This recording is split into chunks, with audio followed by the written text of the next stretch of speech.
Dios mío, ¿pero qué es esto? Fue el primer pensamiento de Jessica, corresponsal de CNN para las Américas, al poner un pie fuera del túnel de desembarque. ¿Por qué hay tanta gente? El Aeropuerto Internacional de la Ciudad de México era un hervidero humano, un mosaico de nacionalidades y lenguas que se arremolinaban en un caos vibrante y colorido. No era el caos de la desorganización, sino el de una popularidad desbordada, un fenómeno que había tomado al mundo por sorpresa.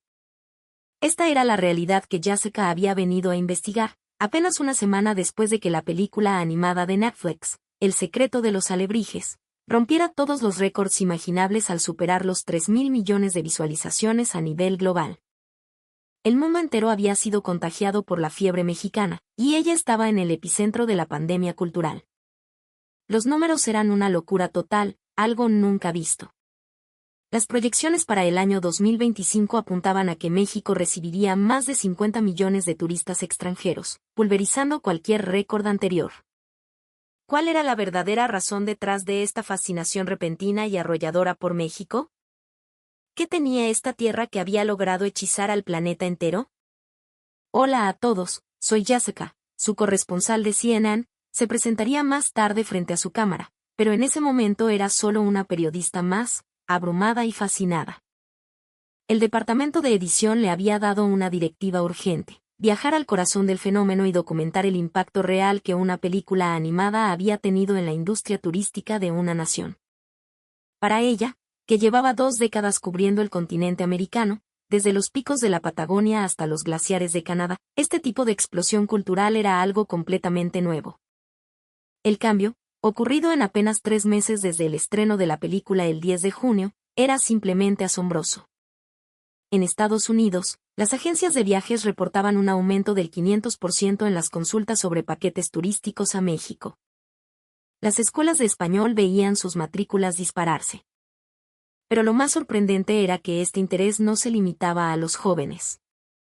Personas de 40, 50 y hasta más de 60 años se declaraban profundamente enamorados de la cultura mexicana. Jessica misma, para preparar su reportaje, había visto El secreto de los alebrijes y había quedado cautivada. La película narraba la historia de un niño de Oaxaca que descubría un mundo mágico habitado por estas criaturas fantásticas, y a través de su viaje, exploraba las profundas tradiciones mexicanas. Detrás del colorido deslumbrante de los alebrijes y la acción trepidante, se escondía un alma, un corazón que latía con una fuerza universal. La escena en la que la abuela del protagonista le enseña a preparar el altar para el Día de Muertos, explicando con ternura el significado de cada ofrenda, había hecho llorar a Jessica.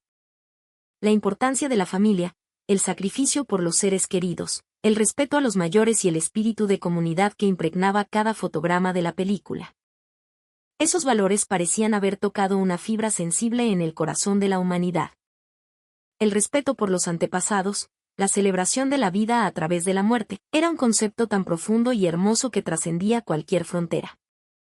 Antes de su viaje, había devorado datos de la Secretaría de Turismo y de diversas agencias de investigación. Solo en el mes de julio, 1,5 millones de personas habían visitado el país. En un solo mes. El efecto dominó económico era aún más impresionante.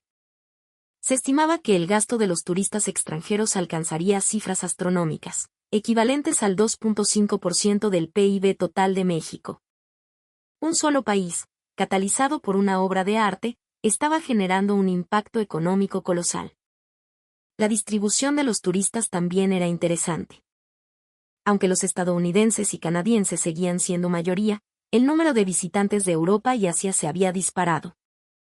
Franceses, alemanes, japoneses. Todos querían un pedazo de México. Los turistas estadounidenses habían aumentado un 24% en comparación con las cifras prepandemia, demostrando que México se estaba consolidando como un verdadero santuario turístico global. Cuando intentó reservar su vuelo a finales de agosto, se llevó una sorpresa mayúscula: todos los asientos estaban ocupados.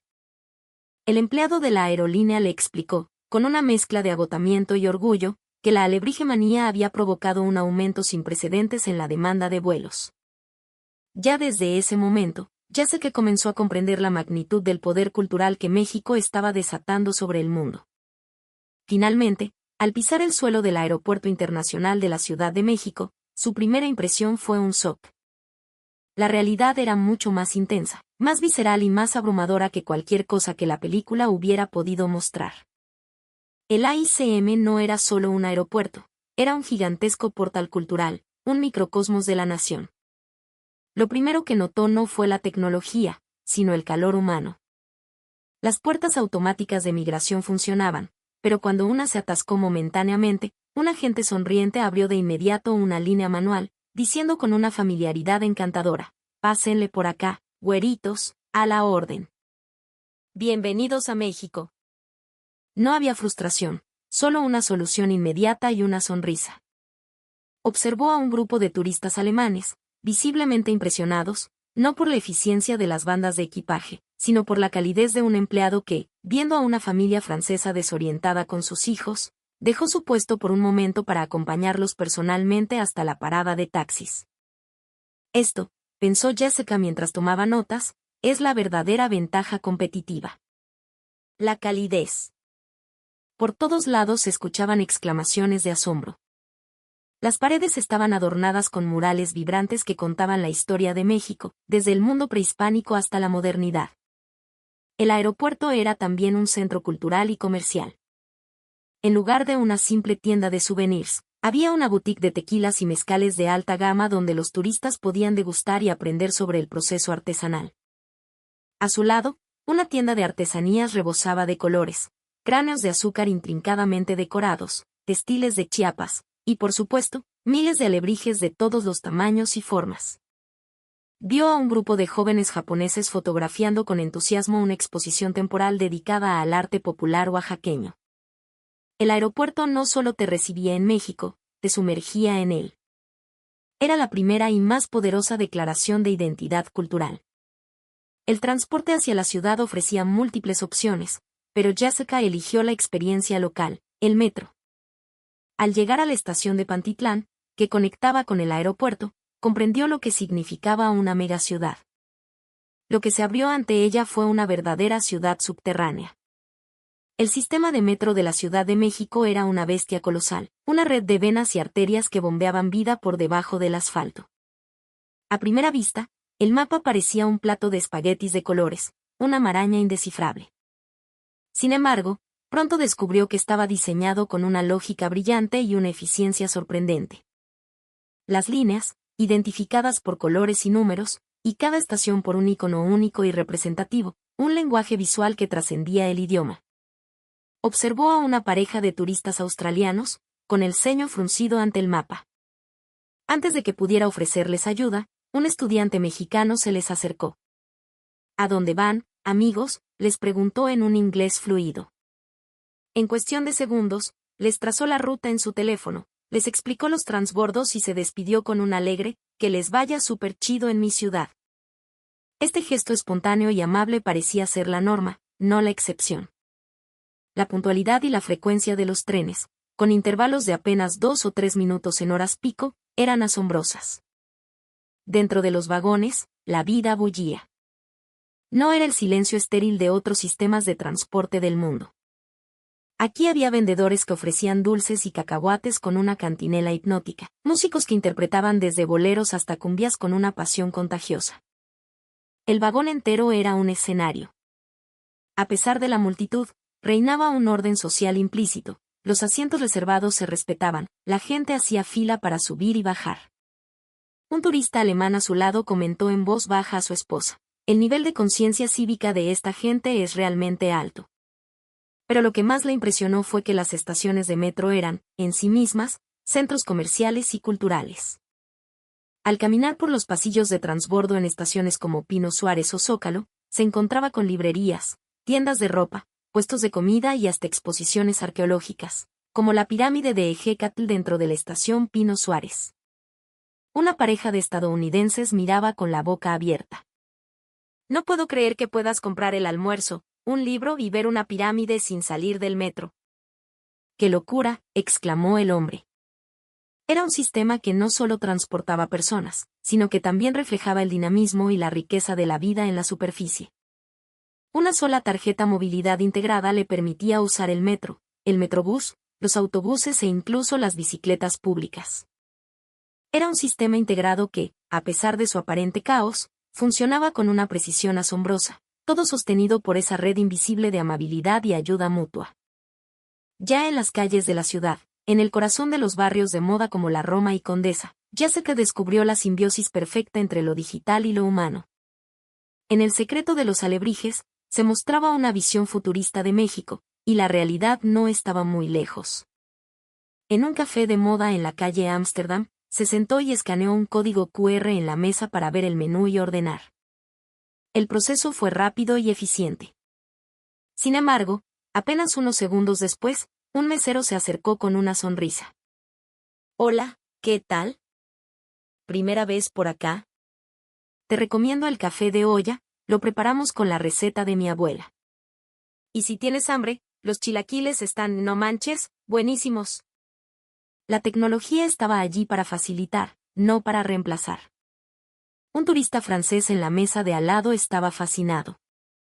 «Es increíble», le dijo a Yaseka. «En mi país, esto sería completamente impersonal. Aquí, la tecnología es solo una herramienta, la conexión humana sigue siendo lo más importante». Se dio cuenta de que todos los menús estaban disponibles en inglés, francés y japonés, y los sistemas de pago aceptaban tarjetas de todo el mundo. Era una infraestructura pensada para el visitante, pero ejecutada con un toque personal inconfundible. Vio a los repartidores de comida en sus motocicletas y bicicletas, un torbellino de eficiencia moderna que mantenía la ciudad alimentada. Pero luego, a solo unos metros, un vendedor de elotes y esquites preparaba su producto con un ritmo pausado y artesanal, charlando con cada cliente, preguntándole si lo quería, con chile del que pica o del que no pica. Eran dos mundos conviviendo en perfecta armonía. En lugar de una tienda de cosméticos con análisis de piel por IA, Yaseka visitó una mezcalería en Coyoacán. Allí, un maestro mezcalero le ofreció una cata, explicando con una pasión casi poética el proceso de destilación, la diferencia entre los agaves y la historia sagrada de la bebida. Fue una experiencia educativa y profundamente humana.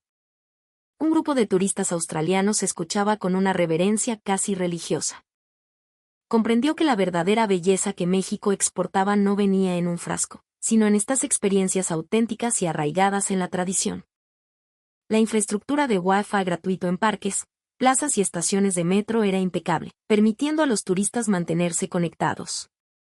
Un joven de Brasil, sentado en el Parque México, le comentó asombrado que la conexión era más rápida y estable que la que pagaba en su casa.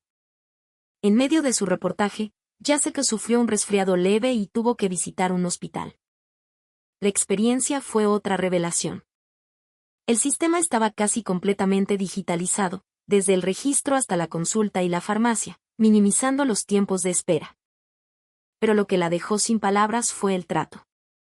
La enfermera, al ver que era extranjera, se aseguró de que un médico que hablaba inglés la atendiera, y le explicó con paciencia cada paso del proceso. La tecnología era de punta, pero el cuidado era genuinamente humano. Fue entonces cuando comprendió por qué el turismo médico en México estaba en auge. No era solo la calidad y el costo, era la empatía. El verdadero viaje al corazón del fenómeno comenzó con las experiencias culturales. Lo que había visto en El secreto de los alebrijes no era una fantasía animada, era una pálida sombra de la vibrante y abrumadora realidad. En el mercado de artesanías de Coyoacán, participó en una experiencia de Viste un huipil.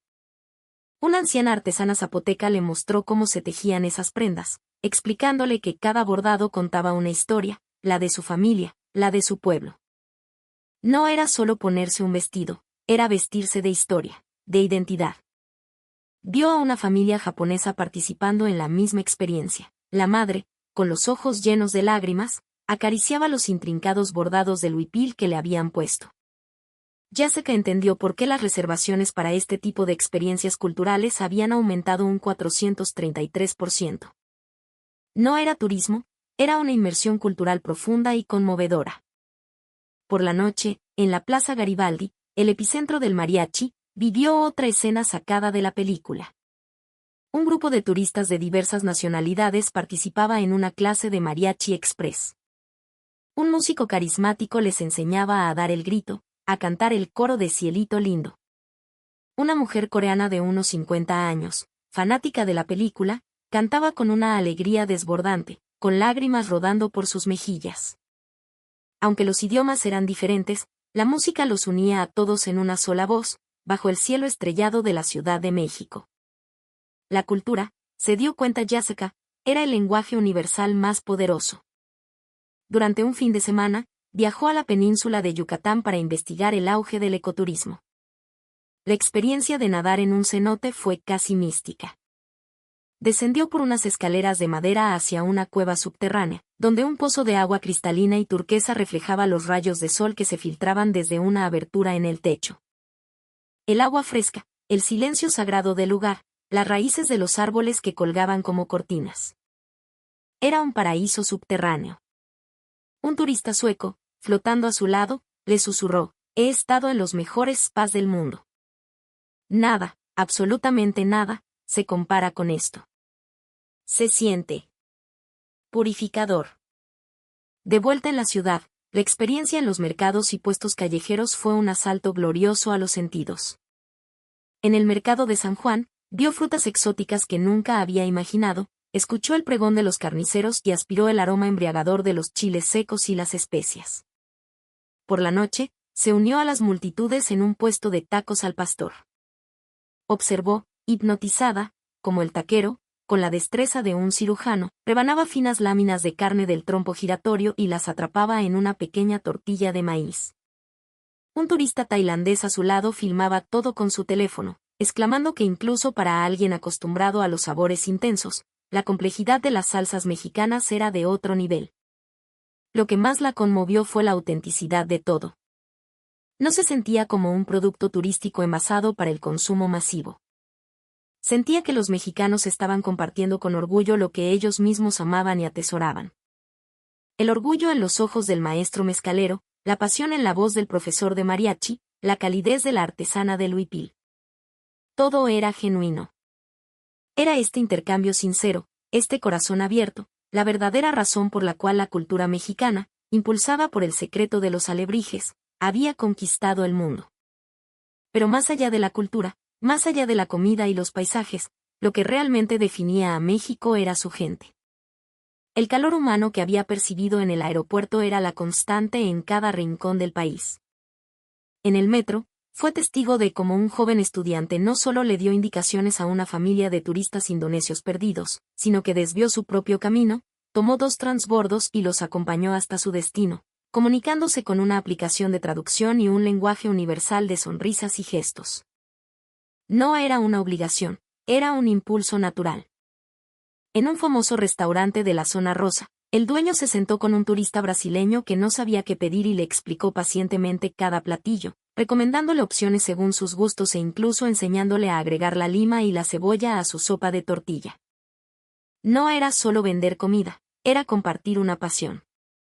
El taxista que la llevó a las pirámides de Teotihuacán se convirtió en un guía turístico improvisado, señalando puntos de interés, contando anécdotas de la ciudad y recomendándole dónde comer la mejor barbacoa. El momento más conmovedor ocurrió en una pequeña calle de San Ángel. Una pareja de ancianos españoles estaba claramente perdida. Una abuela mexicana que barría la entrada de su casa se dio cuenta. Sin hablar una palabra de su idioma, se les acercó, y con señas y una sonrisa que arrugaba sus ojos, les indicó el camino. No contenta con eso, entró a su casa y salió con 2 piezas de pan dulce envueltas en una servilleta, ofreciéndoselas. La gratitud en los ojos de los turistas era inmensa. Ese pequeño gesto de generosidad pura encapsulaba todo lo que Jessica había llegado a amar de este país. El joven empleado de una tienda de conveniencia que pacientemente le explicó a un turista coreano el sabor de cada tipo de papas fritas con chile, la artesana que, mientras le vendía una pulsera, le contaba la leyenda del colibrí. Eran estos pequeños actos de bondad los que, sumados, creaban una imagen indeleble de México. En el hospital, las enfermeras no solo la cuidaron médicamente, sino que se preocuparon por su estado de ánimo, le llevaron té y charlaron con ella para que no se sintiera sola. Se dio cuenta de que esta amabilidad no era algo extraordinario, era la vida cotidiana. Era el tejido social del país. Este corazón cálido, pensó, era el verdadero motor que estaba impulsando a México a convertirse en una superpotencia turística. El último día de su reportaje, Jessica visitó las zonas más modernas de la ciudad, como Santa Fe y Polanco, para vislumbrar el futuro de México. Lo que vio la convenció de que el fenómeno actual era solo el comienzo. Las instalaciones de turismo médico eran de clase mundial.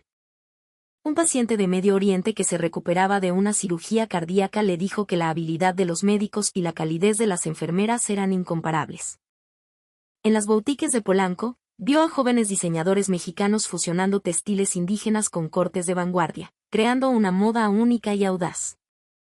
Un comprador de moda de París le confesó, venimos aquí en busca de inspiración. México ya no copia tendencias, las está creando. La industria del tequila, el mezcal y las artesanías de lujo estaban en pleno apogeo, exportando no solo productos, sino historias y cultura. Visitó el campus de la UNAM y vio aulas llenas de estudiantes de todo el mundo, aprendiendo español con un fervor renovado por la fiebre mexicana. Un joven de Brasil le contó que su sueño era trabajar para una de las pujantes empresas tecnológicas de México. El país no solo atraía turistas, atraía talento. Pero lo más sorprendente era que, en medio de este desarrollo vertiginoso, México no había perdido su identidad. En el corazón del distrito financiero más moderno, se podía encontrar un mercado tradicional o un antiguo templo. La tecnología de punta y la tradición ancestral no chocaban, bailaban juntas en una danza armoniosa y única. Al final de la semana, de pie en la sala de embarque de la ICM, lista para regresar, Jessica reflexionó sobre su viaje. La explosión turística provocada por el secreto de los alebrijes no era un fenómeno pasajero. Era un milagro, el resultado de décadas de cultivar una identidad cultural rica y resiliente. Era la culminación de la historia de una nación que, tras superar innumerables desafíos, se presentaba al mundo con el pecho henchido de orgullo. El mundo no venía a México solo para divertirse. Venía en busca de esperanza, de conexión, de la posibilidad de un mundo donde la modernidad y el alma pudieran coexistir. México no había triunfado imitando a Occidente, sino perfeccionando su propio modelo, una fusión única de tradición y vanguardia, de tecnología y humanidad.